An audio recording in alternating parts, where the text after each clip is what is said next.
நாம ஜெயிக்கிறப்ப யாரு கூட நிக்கிறாங்கங்கறத விட நாம தோக்குறப்ப யாரெல்லாம் கூட வராங்கங்கிறது தான் முக்கியம்.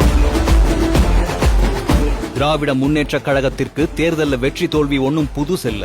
மிகப்பெரிய வெற்றியையும் பார்த்திருக்கு, மிகப்பெரிய தோல்விகளையும் சந்திச்சிருக்கு. கழகம் தேர்தல் தோல்வியை சந்திச்ச 1980ஆம் ஆண்டு கழகத்தோட இளம் கூட்டம் ஒண்ணு கிளம்புச்சு.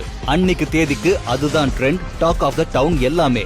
அது கழகத்துக்கு அடுத்த 30 வருஷம் நின்னு பேசுற மாதிரி ஆழமான அடித்தளத்தை போட்டு கொடுத்துச்சு. அதுக்கு பேரு மிசா பேட்ச். அத லீட் செஞ்சவர் பேரு தளபதி மு.க. ஸ்டாலின் அவர்கள்.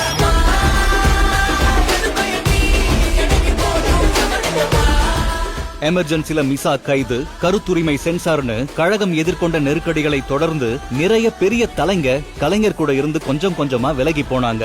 ஆனா கழகத்தை உயிரா நேசிச்ச தொண்டர்கள் இங்கதான் இருந்தாங்க. கலைஞர் தான் எங்க உயிர்னு உறுதியா நின்னாங்க. கழகம் தேர்தல்ல தோல்விய சந்திச்சது. தோல்வி அடைஞ்ச உடனே ஓடி ஒளியாம நாங்க இருக்கோன்னு புதுசா கிளம்பி வந்தாங்க கொள்கை பிடிப்பு கொண்ட ஒரு இளம் தலைமுறை. தமிழ்நாடு முழுக்க இருந்த இந்த இளைஞர்கள் ஒருங்கிணைக்க உருவாக்கப்பட்டதுதான் இன்னைக்கு ஆலமரமா வளர்ந்து நிக்கிற திமுக இளைஞர் அணி.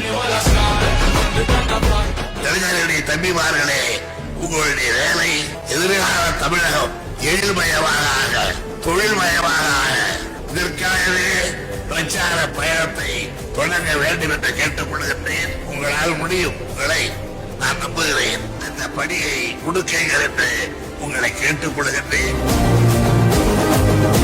1980ஆம் ஆண்டு ஜூலை 20 அன்னைக்கு மதுரை ஜான்சிராணி பூங்காவுல தலைவர் கலைஞர் இளைஞர் அணியை தொடங்கி வச்சாரு. அதை தொடர்ந்து இன்றைய நம்ம கழக தலைவர் இளைஞரணி செயலாளராகவும் நியமிக்கப்பட்டாரு. இந்திய ஒன்றியத்திலேயே ஒரு அரசியல் கட்சிக்கு அப்படி ஒரு இளைஞர் அணி அது வரைக்கும் இல்லங்கிற அளவுக்கு இளைஞர் அணியுடைய வளர்ச்சி இருந்துச்சு. போராட்டம்னா முதல் ஆளா களத்துல இறங்குற கட்ஸும், நலத்திட்டம்னா ஓடி போய் உதவுற குணமும் இந்த இளைஞர் பட்டாளத்துக்கு இருந்துச்சு.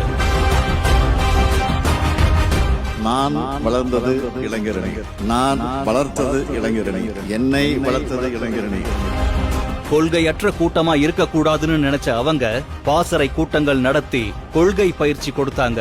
பேரறிஞர் அண்ணா பிறந்த நாள் அப்போ பள்ளி மாணவர்களுக்கு பேச்சு, கவிதை, கட்டுரை போட்டி நடத்தி பரிசு வழங்கினாங்க. தமிழ்நாடே திரும்பி பாக்குற அளவுக்கு மாநாடு போட்டு மாஸ் பண்ணாங்க. அந்த மிசா பேட்ச் போட்டு கொடுத்த பாதையில இளைஞரணி செயலாளரா உதயநிதி ஸ்டாலின் பொறுப்பேற்ற பிறகு இன்னும் கெத்தா இளைஞரணி களத்துல இறங்குச்சு.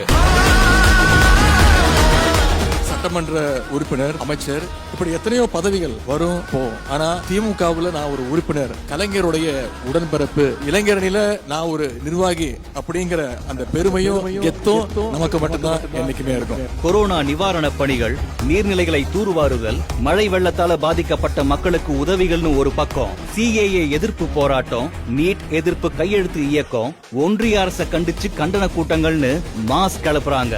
திராவிட மாடல் பயிற்சி பாசறை, முரசொலி பாசறை பக்கம், முத்தமிழறிஞர் பதிப்பகம், இளம் பேச்சாளர்கள், அறிவு திருவிழா, முற்போக்கு புத்தக காட்சி, 2வது மாநில மாநாடு, கிளை, வார்டு, பாகம் வரை 5 லட்சம் நிர்வாகிகள் நியமிச்சதுன்னு திமுக இளைஞரணி வேற லெவல்ல செயல்பட்டுகிட்டு இருக்கு.